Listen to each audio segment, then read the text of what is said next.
Trust is one of those things that can either make your life stronger or leave it shattered.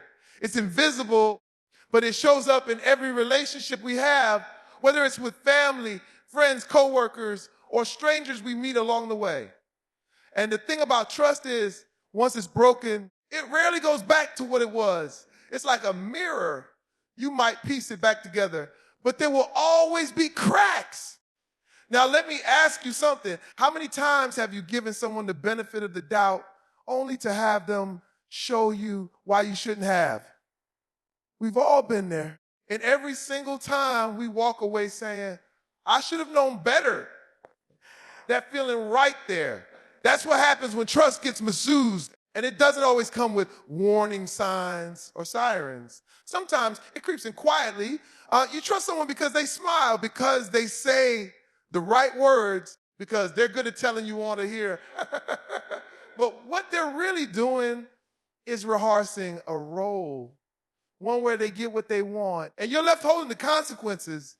See, trust is powerful. It's a currency, and some people spend it like it's free, but it's not.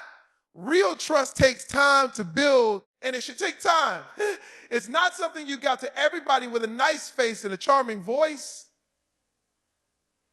You've got to be deliberate with it, because not everyone means well. Some people only come into your life to take what they can and leave you worse off than when they found you. Now, I've been around long enough to learn that trust isn't just about believing someone won't lie to you. It's about believing someone will protect what matters to you. Your time, your energy, your truth. That they'll show up when it's not easy. That they'll be the same person behind closed doors as they are in a crowd. And let me tell you, that kind of person is rare. You've got to pay attention. We live in a world where appearances fool people every day, shows us highlight reels and filters, but it doesn't show the real. You've got people out here presenting one version of themselves while living a completely different story behind the curtain. And that's why trust has to be earned. Not handed out like candy on Halloween. You want to know who to trust. Watch how they treat people who have nothing to offer them.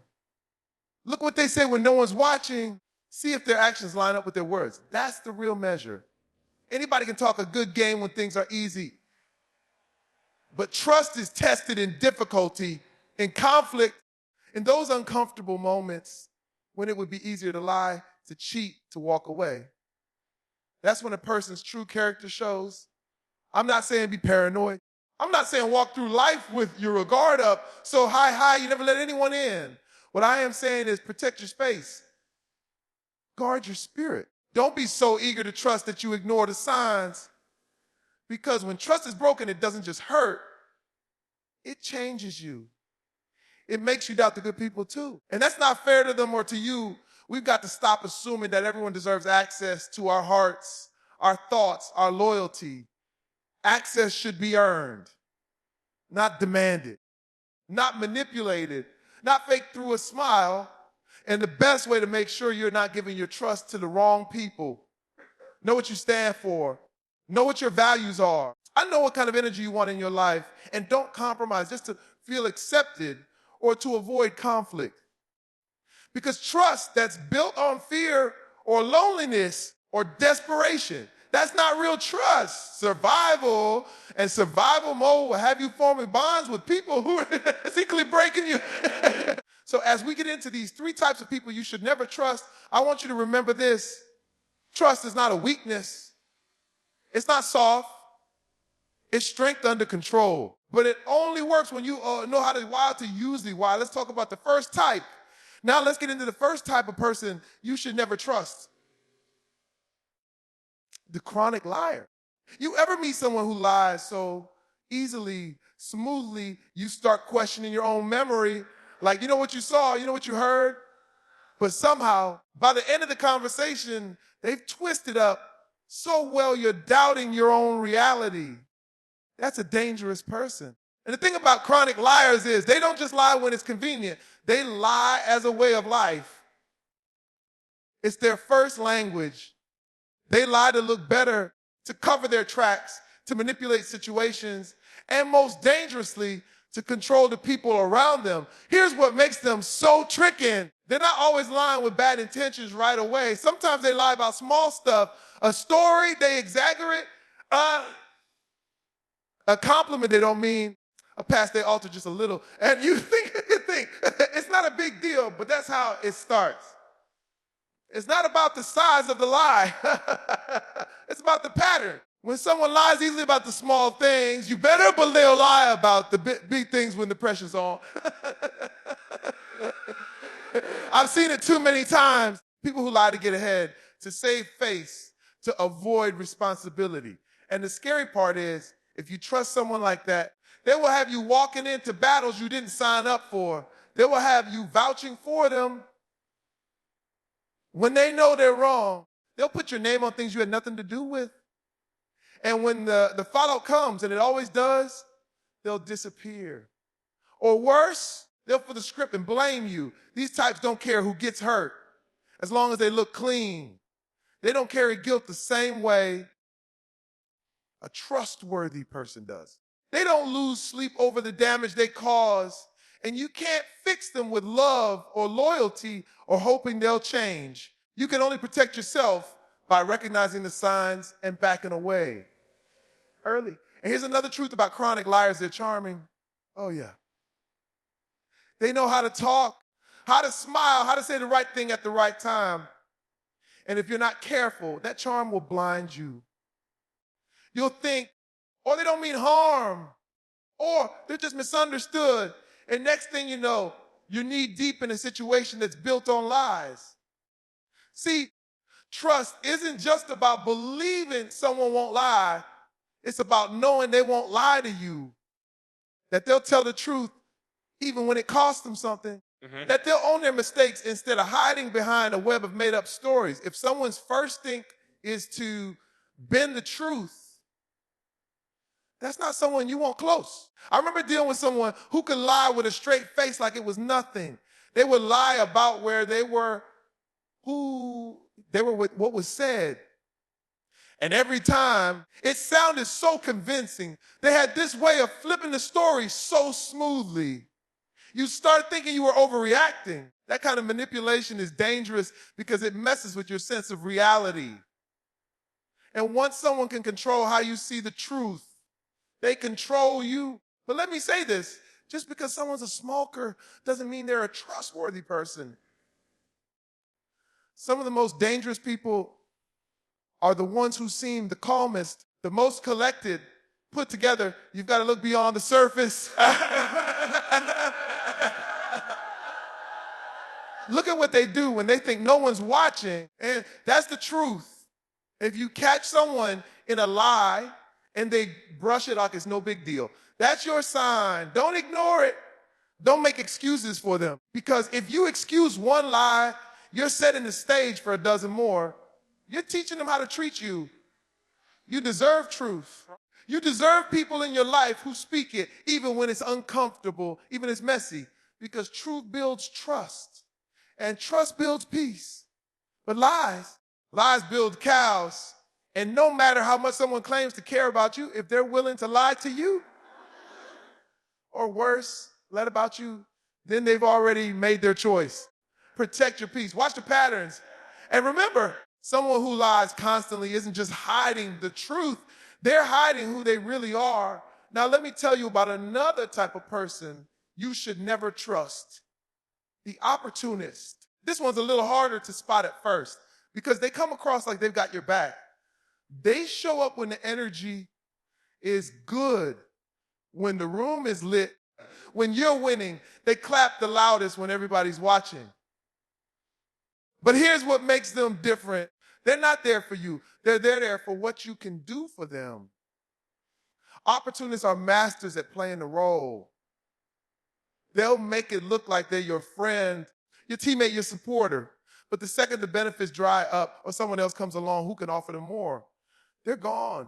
No warning, no explanation, just gone. And you're left standing there trying to figure out what just happened. You see, an opportunist doesn't build relationships. They build transactions. They're keeping mental the whole time. What can I get from this? How can this benefit me? And they'll dress it up in all kinds of ways. They'll call it friendship, loyalty, even love. But when you peel back the layers, it's always been about them. I've seen it in business. I've seen it in personal relationships. I've seen it in teams where someone acted like a brother till the spotlight shifted to someone else. And then suddenly, they weren't showing up the same. They weren't making those calls anymore. The energy changed, and you realized they were never really there for you in the first place. They were there for the platform, for the access, for the shine. That's the thing about opportunists. They're attracted to success, not substance. They want to be near the light, but they don't bring in of their own. And when it's your time to struggle or fall, or just go through life like we all do sometimes, they're nowhere to be found. You'll call and they won't pick up. You'll need support and they'll be too busy. You'll realize they were only loyal to your position, not your person. Let me give you some real talk. Pay attention to who claps. When you're not the one in the spotlight, watch who stays when you've got nothing to offer. See who still shows up when all you've got is your character. That's where real trust is built. Because if someone can only love you when you're strong, successful, or useful to them, then it's not love. And it's sure not trust. I know what it feels like to carry people who would drop you out the minute you stop carrying them. It's exhausting. And it's not your job to keep proving your worth to people who are only looking for opportunities. You can't let someone use your loyalty against you. You can't let someone benefit from your grind while refusing to lift a finger when it's your turn to need help. What's worse is these people are often subtle about it. They don't walk around with a sign that says, I'm just using you. No, they're smart. They know how to blend in. They know how to make it look like they care. But the test is always in the sacrifice. Will they show up when there's no camera, no check, no applause? If the answer is no, then you already have the answer.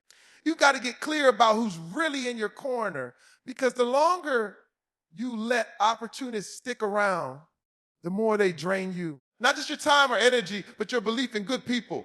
They make you question everyone, make you suspicious of genuine kindness. And that's the real damage. But here's the thing. You don't need a crowd. You don't need everyone to like you. You just need a few solid people you can trust. And you need to trust yourself enough to walk from the ones who aren't real. Because peace is better than popularity. Integrity is better than inclusion. And being alone is better than being surrounded by people who are only there for what they can take. So be generous, but don't be blind. Be kind, but don't be naive. And when someone shows you they're only around for the good times, believe them the first time. Now let's talk about the third kind of person you should never trust. The gossip. You know the type. Always got a story. Always got something to say about someone else's business. You sit down with them, and before 5 minutes have passed, they're giving you the scoop on someone else's life like it's breaking news. And they say it like they're doing you a favor, like you should be grateful for the information. But what they're really doing is showing you exactly who they are. See, a gossip might seem harmless at first. You might even feel flattered because they're choosing to tell you, you think, well, they trust me enough to share this. But what you need to ask yourself is, if they're saying this about someone else, what are they saying about me when I'm not around? Because I promise you, if someone makes a habit of talking about other people, they're doing the same thing with your name the minute you leave the room. Gossip isn't just small talk. It's a small mind in action. It's rooted in insecurity, jealousy, and the need to feel important without actually doing anything meaningful. People who gossip try to build themselves up by tearing other people down. They feed on drama like it's fuel. And the more chaos they can create, the more alive they feel. That's not someone you want near your goals, your dreams, or your personal life. Here's the thing though, Gossips are sneaky. They know how to wrap their words in concern. They'll say, I'm just worried about her. Oh, don't say anything, but I think you should know. They act like they're protecting someone when really they're just spreading mess. They're not helping. They're harming. And they're pulling you into a web of negativity that you didn't ask to be part of. And let's be real, when you engage in gossip, even as a listener, you're participating in it. You're giving it power. And over time, it creates a culture of distrust. Nobody feels safe. Everyone's guarding their words, watching their backs, because they know the wrong sentence in the wrong ear can be twisted and weaponized. You lose connection, you lose authenticity, you lose peace. I remember working with someone who was constantly talking about everyone else. What this person did, what that person said, it got to the point where I realized this person doesn't even know how to have a real conversation. Everything was about someone else's downfall, someone else's mistake. And I thought, if you spend all your energy talking about other people's lives, when do you work on your own? Because that's what gossips avoid the most themselves. It's easier to focus on other people's problems than to face their own truth. You've got to protect your space from that energy. Because when someone brings gossip to you, they're not just bringing words, they're bringing weight. They're dropping negativity in your mind, your spirit, your environment. And once it's there, it starts to affect how you see people, how you trust, how you engage. You become more guarded, more skeptical. And before you know it, you're questioning people who haven't given you a reason to. All because someone else planted a seed. You deserve better than that. You deserve friends who uplift, who celebrate, who hold people accountable the right way. Not behind their backs, but with honesty and respect. Trustworthy people don't gossip. They communicate, they confront. They don't let drama fester in the shadows. They shine light on it with maturity. If someone tries to pull you into gossip, change the subject. If they keep pushing, set a boundary. And if they ignore that boundary, it's time to reassess whether they should be that close to you in the first place. Because trust is sacred. And if someone breaks other people's trust so casually, what makes you think they'll protect yours? You want peace? Stop letting people dump their poison into your space. Stop giving your attention to stories that don't serve your purpose. Gossip is noise, and you were made for something higher than that. Let the talkers talk. Just don't sit at their table. Now let's talk about one of the most subtle, but most dangerous types of people you should never trust. The ones who are never happy for you. You know the ones I'm talking about. The people who smile when you win, but the smile doesn't quite reach their eyes. The people who say congratulations, but their voice is flat, their energy is off. They might not openly tear you down, but they never really build you up either. They stay quiet during your highs, they vanish during your breakthroughs, and deep down, they don't celebrate you because your success reminds them of everything they're not doing. These people are tough to spot at first because they're not always openly negative. They might not say anything hurtful directly, but you'll feel it. That little hesitation in their response. The way they always change the subject when things are going well for you, or how they always manage to center the conversation back on themselves. It's subtle, but it's real. And here's the thing. They can't be happy for you. They can't truly love you. Love isn't just about sticking around when things are hard. It's about standing beside someone when they rise, when they level up, when they're shining, and being genuinely proud, not privately bitter. Because real support means being able to clap for someone else, even when it's not your turn. There's a certain type of person who will only support you when you're struggling. As long as you're down, they're by your side. They'll give you advice, check in on you, act like you're ride or die. But the minute you start elevating, when your hard work pays off, when doors start opening, they change. They get distant, maybe even passive aggressive. Because deep down, your growth feels like a threat to their comfort. They liked you better when you were stuck because that version of you didn't challenge them. You've got to pay attention to who stays consistent through the valleys and the peaks, because not everyone can handle your blessings. Some people were only meant to walk with you in the struggle, not in the success. And if you try to force them into your future, you'll feel it in your spirit. You'll start shrinking to make them comfortable, dimming your light to protect their ego. And that's no way to live. You were not put here to play small just so other people won't feel insecure. You're not responsible for someone else's unhealed jealousy. If someone truly cares about you, they'll cheer for you when you're up just as much as they support you when you're down. Anything less than that is not real trust. It's proximity. And proximity doesn't mean partnership. I've seen people break their own momentum, trying to hold on to folks who couldn't stand to see them win. They downplay their blessings, make themselves seem less successful, all because they didn't want to lose that relationship. But here's the truth. If someone can't handle your elevation, they were never really aligned with your purpose. You just hadn't reached the point yet where it showed. And I get it, sometimes these people are family, friends you've had for years, people you've gone through real things with. But time doesn't equal trust. Just because someone's been around a long time doesn't mean they're still good for your journey. Longevity without loyalty is just dead weight. We've got to normalize letting go of people who can't celebrate us. That doesn't mean you hold a grudge. It doesn't mean you wish them harm. It just means you recognize the energy and you protect your peace. Because when you're surrounded by people who are for you, you don't have to second guess your joy. You don't have to apologize for your progress. You get to grow fully, freely, and with confidence. If someone's clapping half-heartedly, trust that. If their compliments always have a hint of sarcasm or a backhanded tone, believe what you're feeling. Trust is not just about what someone says to your face. It's about the energy they carry when you succeed.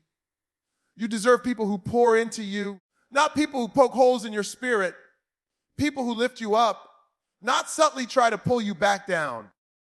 If someone's love is only real when you're broken, then that's not love at all. That's catch your circle. Guard your joy.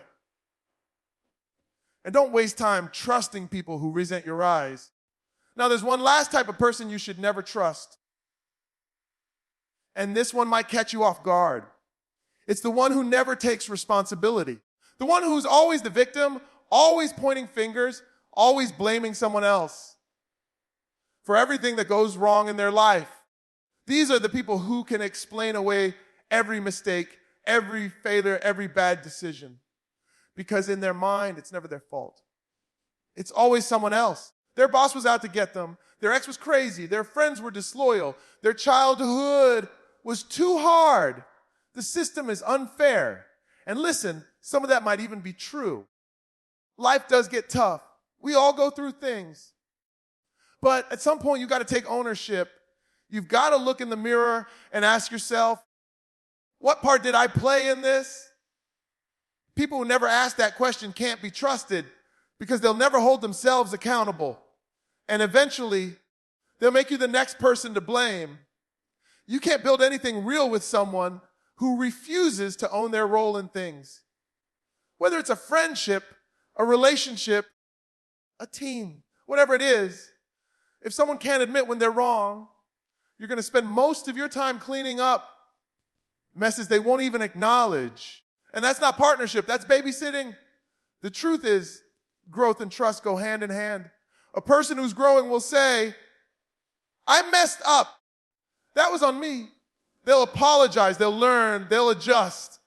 But someone who's stuck in blame mode can't grow because they're always waiting on the world to change before they do. And you can't trust a person who refuses to evolve. You'll notice it in the way they talk. Everything is someone else's fault. Every job they left, it was the manager. Every relationship that ended, it was the other person. Every setback, it was some kind of unfair treatment. And if you stick around long enough, you'll start noticing the patterns. The stories start to sound the same. Different names, different places, but the victim is always them. Eventually, you start asking yourself, how is it that nothing is ever their responsibility? What's worse is when you challenge them on it, they get defensive. They'll turn it back on you. You're not being supportive. You're judging me. You don't understand. But the truth is, what they don't understand is the trust comes from ownership. Nobody's asking for perfection, but we are asking for honesty, for accountability, for someone who can look you in the eye and say, yeah, that was on me, and then actually do better. And here's why this matters so much, because people who never take responsibility are dangerous in silence. They won't always explode or argue. Sometimes they'll just quietly rewrite the story in their head and make you the villain. You'll be out here thinking everything's fine, and meanwhile they're holding secret resentment, building a case against you for something they caused. And one day they'll just cut you off, or worse, badmouth you to others, and you'll be sitting there wondering what happened. That's the kind of confusion that comes from trusting someone who won't own their part. You need people in your life who are mature enough to say, I was wrong. Not just when it's easy, but when it's hard, when it stings, when it costs them something. Because those are the people you can build with. Those are the ones who are emotionally grown. Those are the ones who won't throw you under the bus to protect their ego. Let's be clear, owning your mistakes doesn't make you weak. It makes you strong. It makes you trustworthy. Because when someone knows it about your flaws, they know you'll be honest in everything else too. But if someone's always pretending they're innocent, always shifting the blame, then trust me, they're hiding more than mistakes. They're hiding who they really are. So don't ignore the signs. If someone never apologizes, never takes the hit, never says, I could have handled that better, then that's not someone who's safe to trust. That's someone who'll leave you holding the bag every time. And you'll end up paying the price for choices they refuse to admit they made. In the end, trust isn't just about who you can count on when things go well. It's about who will stand up and take ownership when things fall apart. And if someone refuses to do that, you already know they were never built to stand beside you in the first place.